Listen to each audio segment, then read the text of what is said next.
ఈ దేశ నిర్మాణం చేసినటువంటి క్రైస్తవ సమాజం, ఈ దేశ నిర్మాణం చేసినటువంటి క్రైస్తవ సమాజం కలలుగన్నటువంటి రాజ్యం స్క్రీన్ మీద మీకు కనిపిస్తా ఉంది. 1807లో abolishment of the slavery act నీ రాజు తీసుకొచ్చాడు. జోగిని అనే వ్యవస్థను కూల్చడానికి నీ రాజు తీసుకొచ్చాడు. 1930లో ముత్తులక్ష్మిరెడ్డిని నిలబెట్టి మెడ్రాస్ లెజిస్లేటివ్ కౌన్సిల్లో ఈ దేవదాసి వ్యవస్థను నాశనం చేయటానికి దాన్ని తీసి పారేయండి అని పిల్లు పెట్టింది. నీ రాజు పంపగా వచ్చిన వ్యక్తులు ఆంధ్ర జోగిని యాక్ట్ మనం తీసుకొచ్చాం. ఇంగ్లీష్ ఎడ్యుకేషన్ ఫర్ ఎవ్రీబడి, ప్రతి ఒక్కరికి 1835 మనం తీసుకొచ్చాం. 1795 రైట్ టు ప్రాపర్టీ, అంతకుముందు ఎవరు భూములు కొనటానికి లేదు. బడుగు బలహీన వర్గాలు భూములను స్వాధీనం చేసుకునేవాళ్ళు. నీకేంద్ర రే మల్లిగా అనేవాళ్ళు, నువ్వెవర రే ఈరిగా అనేవాళ్ళు, నువ్వెవర రే బయటుండు, నువ్వు మా ఇంటికి రావద్దు, నీ నీడ పడద్దు అన్నారు. కానీ నీ రాజు నీకు అధికారం ఇచ్చాడు.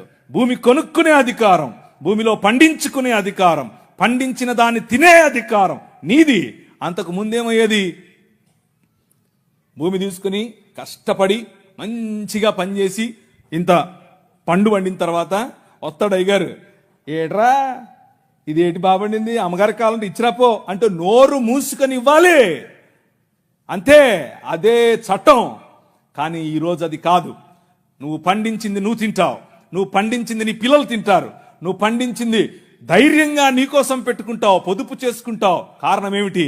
నీ రాజు, రాజులకు రాజు, ప్రభువులకు ప్రభువు, కైసర్ అగస్తస్ మరియు కైసర్ తిబేరియస్ల ప్రతినిధి అయిన పిలాతు ముందు నిలబడుకొని నా రాజ్యము నీ రాజ్యము లాంటిది కాదని చెప్పాడే ఆ రాజు.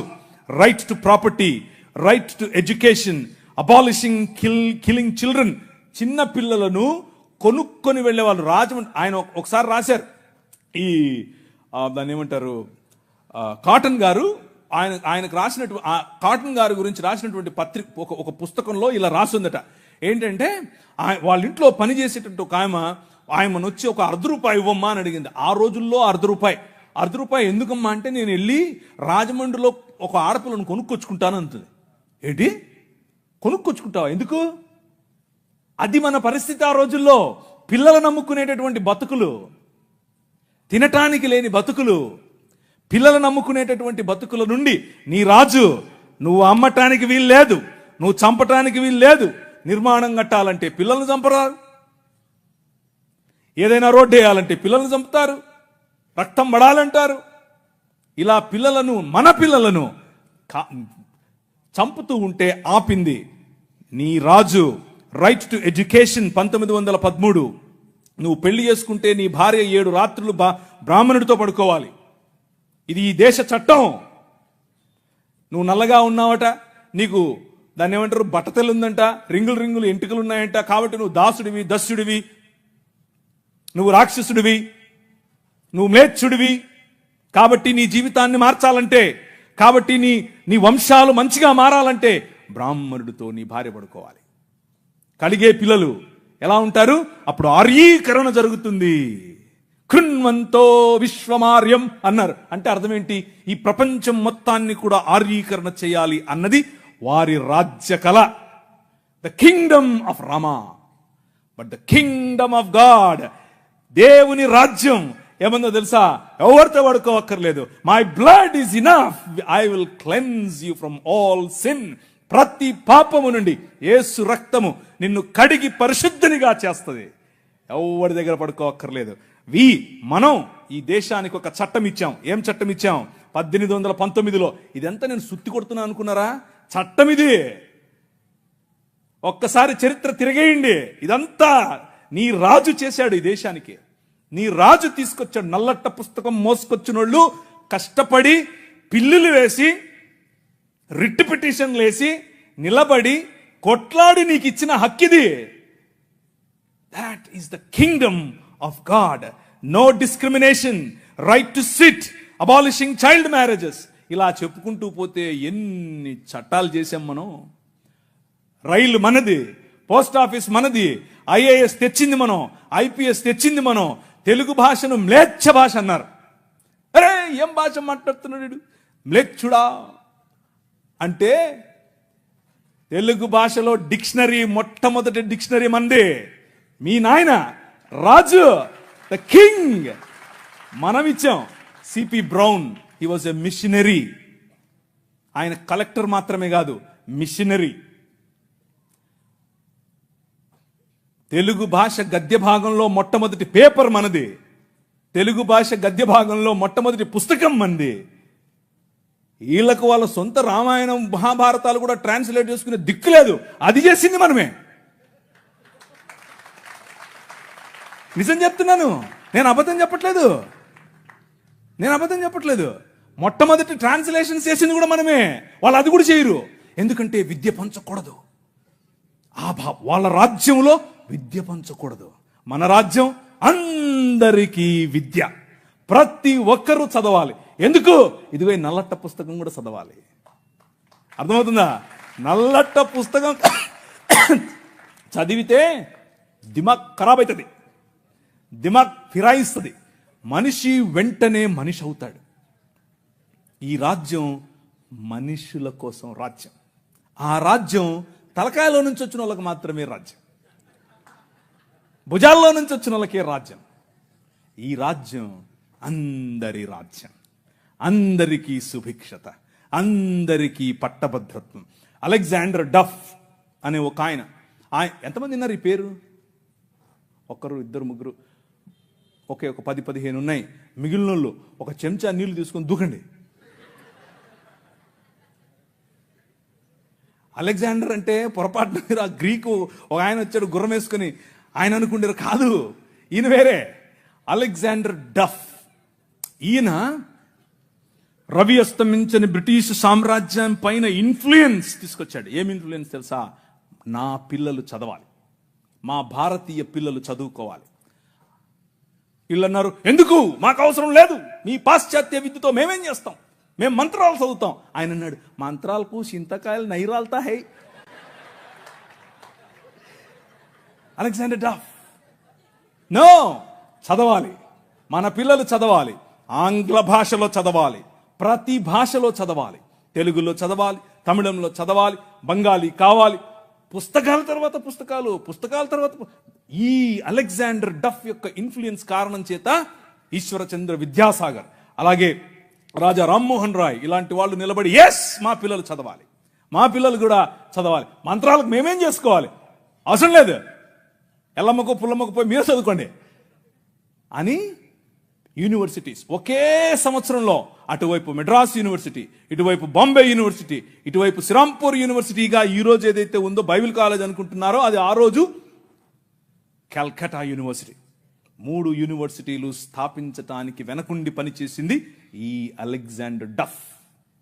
ఈయన ప్రభావం, ఈయన ఇన్ఫ్లుయెన్స్ కారణం చేత మెకాలే అనే ఒక వ్యక్తిని ఈ దేశానికి పంపించారు. పోయి చూసి రాపో బాబు, అసలు చదువు అవసరమా లేదా. ఆయన ఇచ్చినటువంటి నివేదిక, ఎస్, అందరూ చదవాలి. ఇంతమంది కూర్చొని ఉన్నారు, బైబిల్ సంకలో పెట్టుకుని ఓ వెళ్ళిపోతున్నారు, బాగుంది. కానీ ఏడి ఒక్క అలెగ్జాండర్ డఫ్? మీ ఊరి ఎమ్మెల్యేని ఇన్ఫ్లుయెన్స్ చేసే దమ్ముందా నీ దగ్గర? మీ ఊరి ఎంపీ దగ్గర నిలబడుకొని మాకు ఇది కావాలి అని అడిగే దమ్ముందా నీ దగ్గర? అలెగ్జాండర్ డఫ్ నీకోసం కొన్ని 100 సంవత్సరాల క్రితం నీ పిల్లల కోసం ఆలోచించాడు. ఎలా కట్టాం మీ దేశాన్ని తెలుసా? దూరదృష్టి, దూరంచే యుద్ధవాసనను పసిగట్టడం. యోబు గ్రంథంలో రాసినట్టు, గుర్రమును చూచితివా, అది వాడి రౌతును తిరస్కరిస్తుంది, తలతలలాడు ఈటెలను మెలమెలలాడు ఆ బల్లెములను చూసినప్పుడు రా రా అని ఉద్దండ కోపముతో మిడతల వలె గంతులేసి ముందుకెళ్తుంది. యుద్ధం అంటే దానికి అంత ఇష్టం. ఏది, ఎక్కడున్నారు అలెగ్జాండర్ డఫ్లు? రైజ్ అప్, ఇంతవరకు పాట పాడారు, లే నిలబడు, లే నిలబడు. ఎప్పుడు నిలబడతావు ఇంక నువ్వు? నీ చరిత్ర. డాక్టర్ బాబాసాహెబ్ భీమ్రావ్ అంబేద్కర్ గారి మాట అన్నారు. ఆయన కూడా ఒక చోట నేర్చుకున్నదే, మనమే నేర్పాం. The king of this world నేర్పాడు. ఏమన్నారు తెలుసా? చరిత్ర, నీ చరిత్ర తెలుసుకోకపోతే నువ్వు చరిత్రలో లేకుండా పోతావు. ఇది నీ చరిత్ర. ఇది నువ్వు ఈ దేశానికి, ఈ దేశ నిర్మాణంలో నువ్వు సాధించినటువంటి చరిత్ర.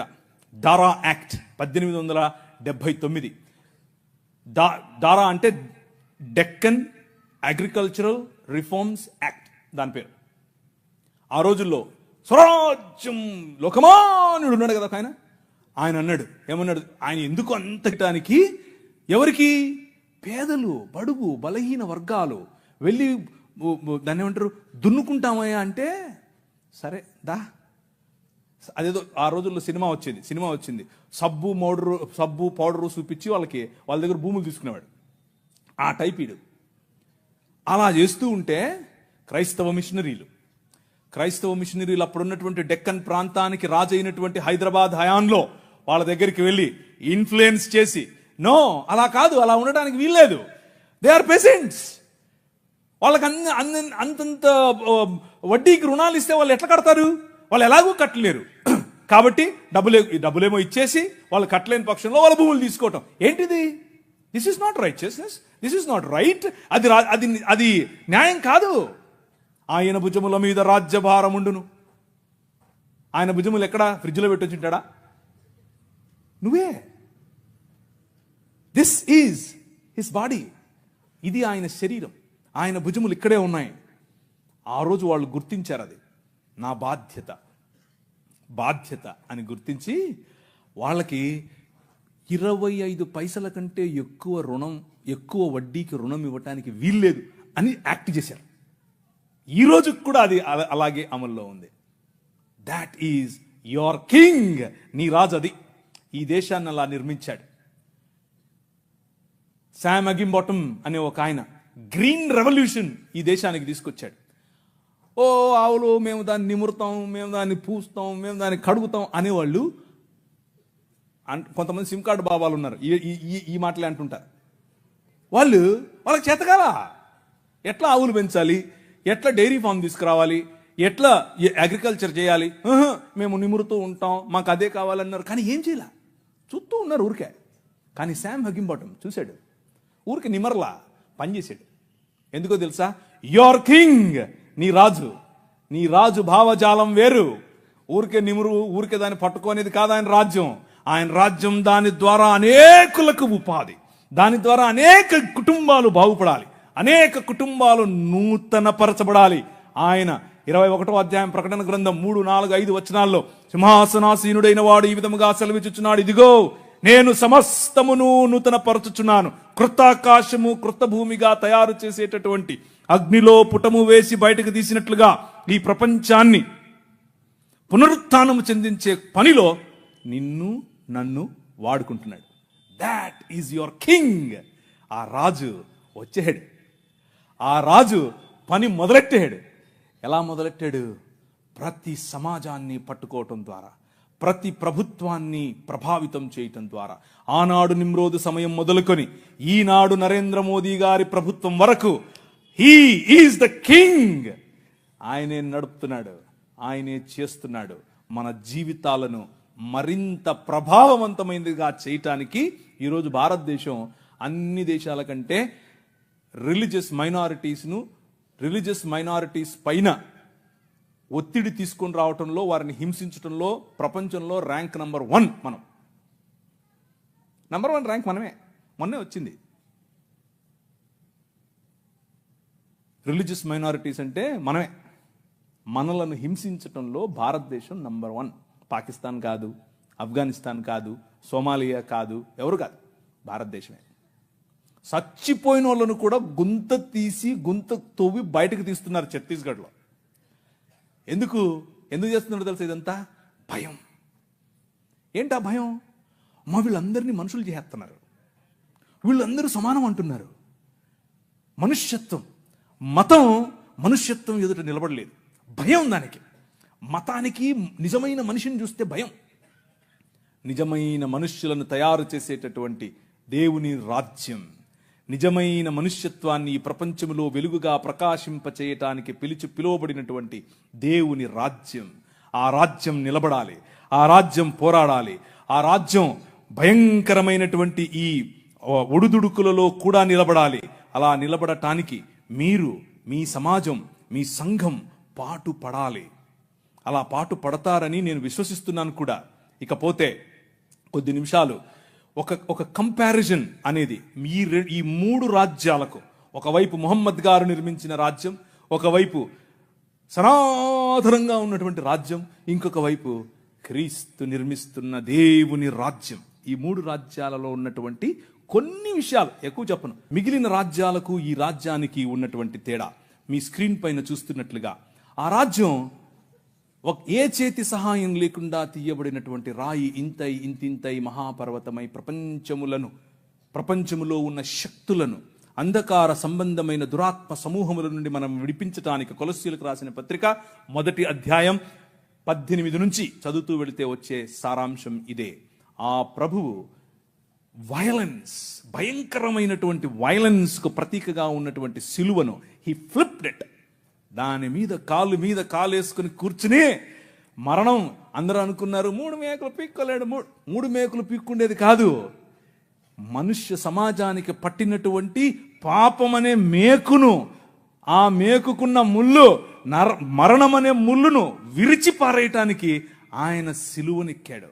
సిలువనెక్కి ప్రపంచాన్ని మార్చటానికి, ప్రపంచములో దేవుని రాజ్య సువార్త ప్రకటించటానికి, ప్రపంచములో the presence of his countenance, దేవుని సన్నిధి మన మధ్యకు తీసుకుని రావటానికి, ఇమ్మానుయల్ అనేటటువంటి ఎక్స్పీరియన్స్ మనకి ఇవ్వటానికి, ఆయనే స్వయంగా పగటిలో మేఘస్తంభముగా, రాత్రిలో అగ్నిస్తంభముగా, నీళ్ళిచ్చు బండగా ఎలా అయితే ప్రపంచములో ప్రతి సమయములోనూ తన ప్రమేయాన్ని మనుష్యుల మధ్యలో చూపిస్తూ వచ్చాడో, పురాతన కాలము మొదలుకొని శాశ్వత కాలము, ఇప్పుడు భారతదేశంలో, ఇప్పుడు మిగిలిన దేశాల్లో, ఇప్పుడు అమెరికాస్, ఇప్పుడు ద హోల్ వరల్డ్ లో తన ప్రమేయాన్ని చూపిస్తున్నాడు.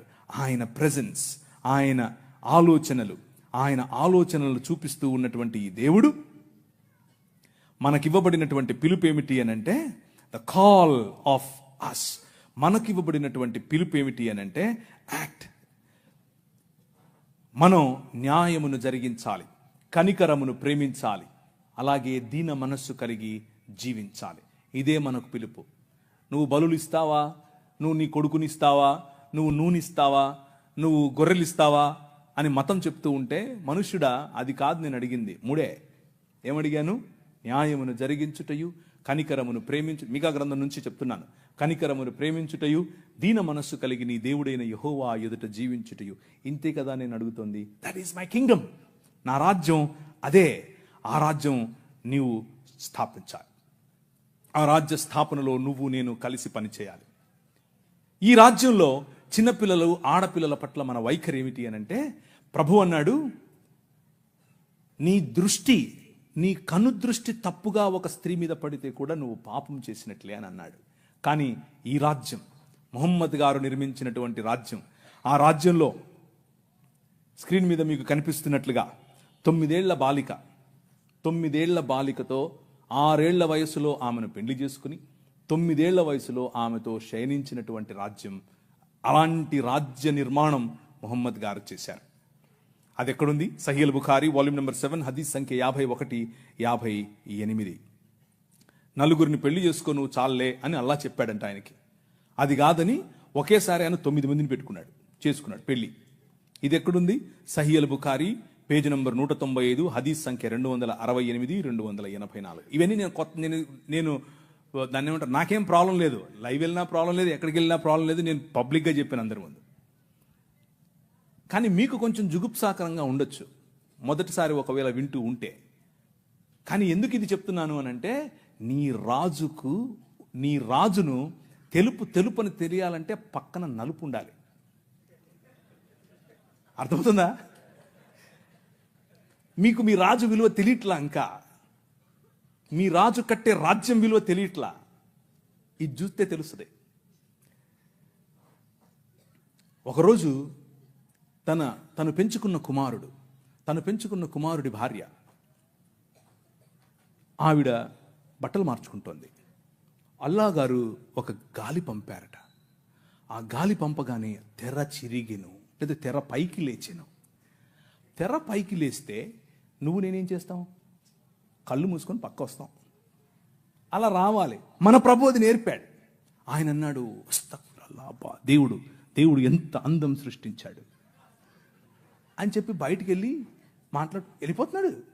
ఈమె పాపం ఉదరాభద్ర మా మామగారు వెళ్ళిపోతున్నారని చెప్పి మంచిగా బట్టలు వేసుకుని వెళ్తూ వాళ్ళ కొడుకు వచ్చాడు. ఏమైంది, మా నాన్న వెళ్ళిపోతున్నాడు, ఏమైంది ఏమో నాకు తెలియదు, అడుగు. ఆయన వెళ్ళి, నాన్నగారు ఏమైంది అని అంటే, ఏం లేదురా, నీ భార్య బాగుంది, నువ్వు వదిలేసి నేను చేసుకుంటా అన్నాడు.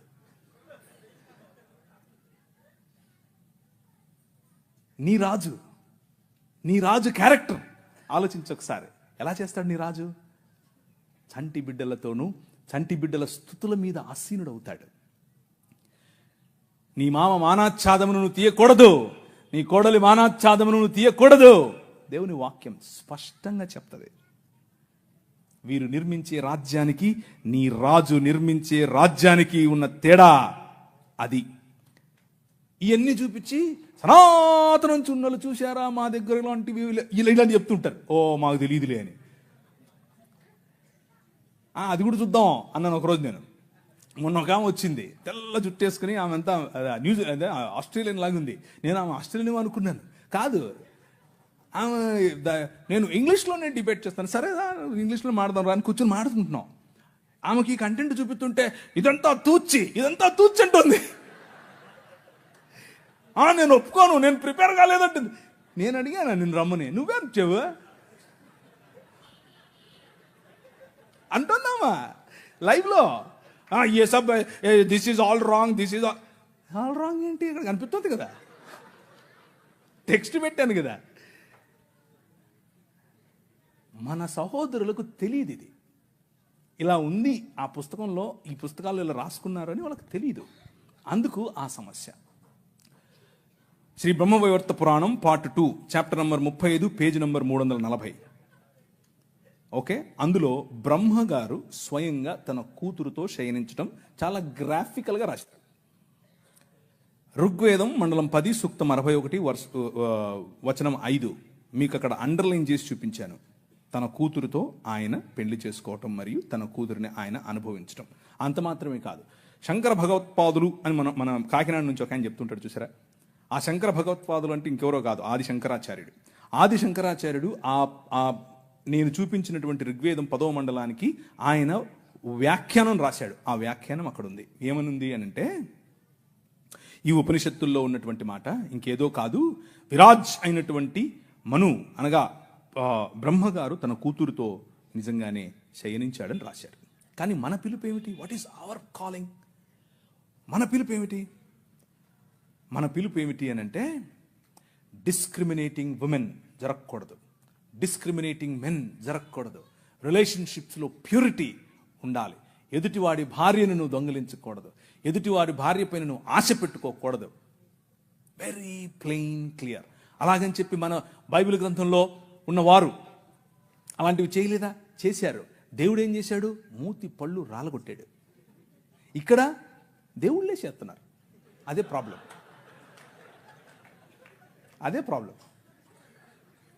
అదే ఆయన నిర్మించే రాజ్యంలో అగ్నిచేత పుటము వేయబడి తీసినటువంటి మానవ సమాజం, మేలిమి బంగారము లాంటి మానవ సమాజం, నిజముగా ఆయన చిత్తానికి లోబడే మానవ సమాజం, ప్యూర్గా ఉండే మానవ సమాజం.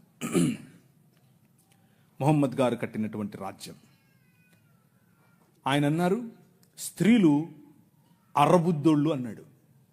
అంటే నేను అనట్లేదు, మీరు రాళ్ళెత్తుకోకండి, నేను కాదు, మొహమ్మద్ గారు అంటున్నారు. ఎక్కడ? సూరా 2:282 ఖురాన్లో ఉంది.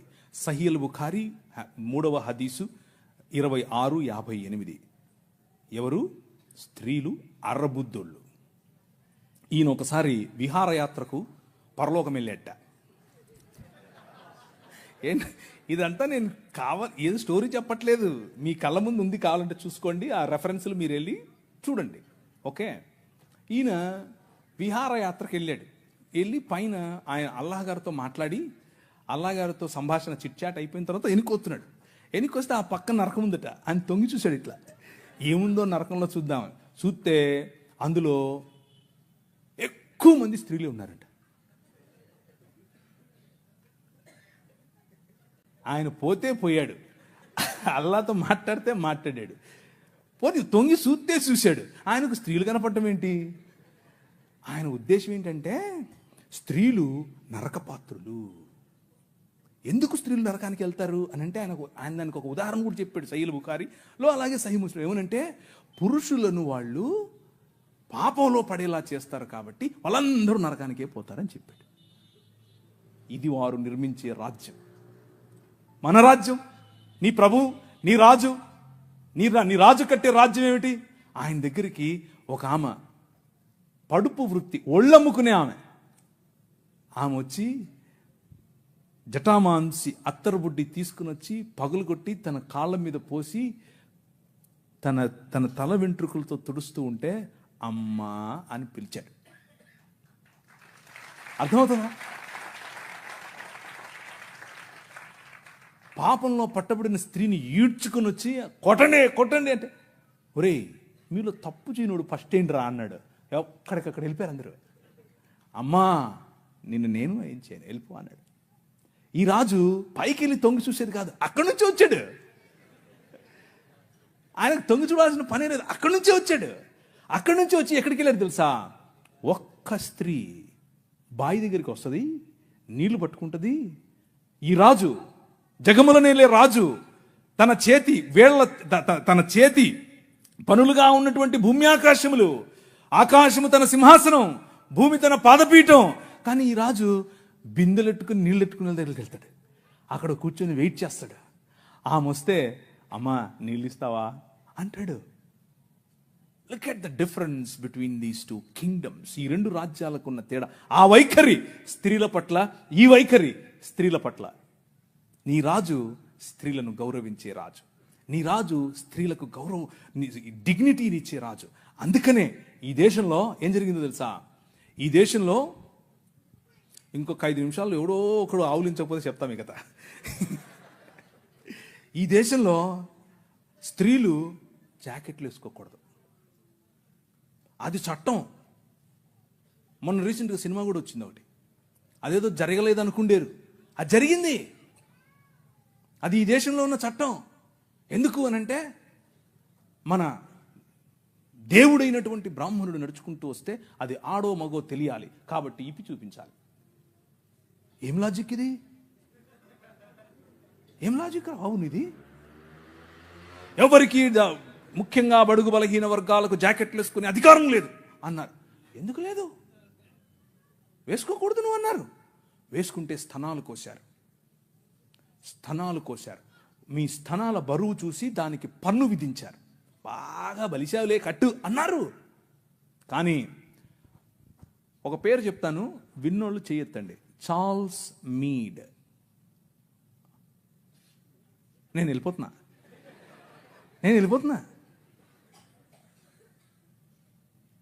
మీరందరూ జాకెట్లు వేసుకోవడానికి కారణం ఆయనే. నేను అబద్ధం చెప్పట్లేదు, నిజం చెప్తున్నాను. చట్టం చేశాడు. అక్కడ లండన్ హౌస్ ఆఫ్ కామన్స్లోకి వెళ్ళి కొట్లాడాడు. నా భారతీయ స్త్రీలకు గౌరవం కావాలి. తెల్లోడే బయట నుంచి వచ్చాడు. అందుకనే వాళ్ళను గర్వంగా మా తల్లిదండ్రులు అనేది, నేను ఊరికి అన్ను గర్వంగా అనేది. ఎందుకు తెలుసా? మీరు బట్టలు వేసుకోకుండా మమ్మల్ని అనగదొరికితే వాళ్ళు మాకు జాకెట్లు పంచారు. మీరు అన్నం పెట్టండి అయ్యా అనంటే ప్యాడ్ ఇచ్చారు, చచ్చిపోయిన గొడ్డిచ్చారు. వాళ్ళు పనికి భృతి ఇచ్చారు భారతదేశాన్ని నిర్మించటానికి.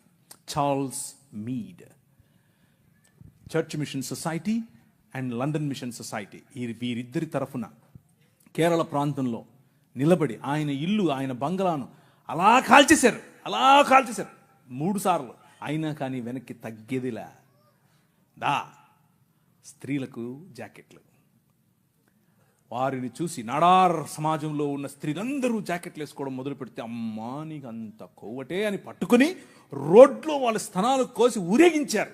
అయినా కానీ ఆయన అన్నాడు, దేవుని రాజ్యం, దేవుని శక్తి మీ మీద ఉంది, భయపడద్దు, మళ్ళీ కుట్టిస్తానన్నాడు. మళ్ళీ వాళ్ళకి జాకెట్లు వేసాడు. వాళ్ళని చూసి ఈడవ సమాజం వాళ్ళు జాకెట్లు వేసుకోవడం మొదలు పెట్టారు. కేరళ మొత్తంలో విప్లవం. ఏం విప్లవం? జాకెట్ల విప్లవం. జాకెట్ల విప్లవం ఏంటండి బాబు? అవును, అవును.